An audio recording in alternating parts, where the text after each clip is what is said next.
ہم سب کو کسی نہ کسی حد تک قرآن مجید کی آیات اور مسنون دعائیں یاد ہوتی ہیں جو ہم اپنی نمازوں اور اس کے علاوہ بھی زبانی پڑھتے رہتے ہیں، لیکن ہمیں اس بات کا بھی خیال رکھنا چاہیے کہ ہم ان کو پڑھنے میں کوئی غلطی تو نہیں کر رہے۔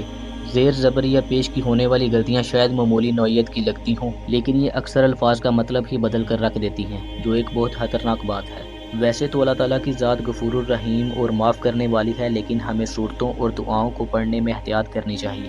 حدیث پاک میں ہے کہ رسول اللہ صلی اللہ علیہ وآلہ وسلم نے فرمایا کہ قرآن کریم کی سب صورتوں میں عظیم ترین سورہ فاتحہ ہے۔ حضرت عبادہ بن صامت رضی اللہ تعالیٰ عنہ سے روایت ہے کہ رسول اللہ نے فرمایا، جس شخص نے سورہ فاتحہ نہیں پڑھی اس کی نماز نہیں۔ اس سے معلوم ہوتا ہے کہ جو شخص نماز میں سورہ فاتحہ نہیں پڑھتا اس کی نماز نہیں ہوتی۔ علماء کے مطابق اگر سورہ فاتحہ میں کسی ایک جگہ زیر یا زبر کی غلطی کی جائے تو اس سورت کا پورا مطلب ہی بدل جاتا ہے، اور جب ہم نماز میں اس کی تلاوت کرتے ہیں تو اس ایک غلطی کی وجہ سے پوری نماز ضائع ہو جاتی ہے۔ مثال کے طور پر سورہ فاتحہ میں لفظ انعمت آتا ہے جس کا مطلب ہے تو نے انعام کیا۔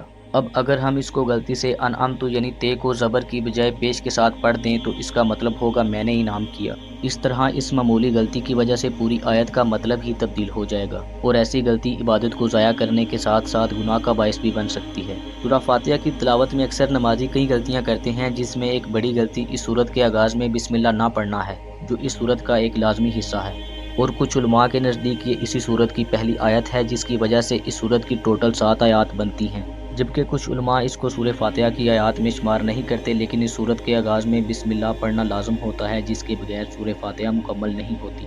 اسی طرح اس سورت کی پہلی آیت میں العالمین کا لفظ آیا ہے، جس میں عالمین عین سے شروع ہوتا ہے، لیکن اکثر لوگ عین کی جگہ الف پڑھتے ہیں، یعنی عالمین کو علمین پڑھتے ہیں۔ اسی طرح تیسری آیت میں مالک یوم الدین میں میم کے نیچے زیر آتا ہے، جسے کچھ لوگ پیش لگا کر یوم الدین بنا دیتے ہیں، جو غلط ہے۔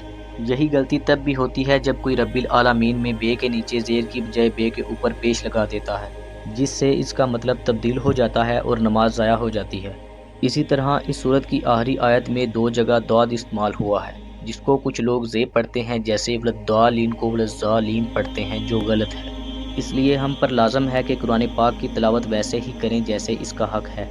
ویڈیو میں بیان کی گئی چند باتوں سمیت تلاوت کے جو دیگر اصول ہیں ان کا بھی خاص خیال رکھیں، اور درود شریف پڑھنا نہ بھولیں۔ اور اگر ویڈیو اچھی لگے تو اپنے دوستوں کے ساتھ شیئر کریں اور ہمارے چینل کو ضرور سبسکرائب کریں۔ اللہ حافظ۔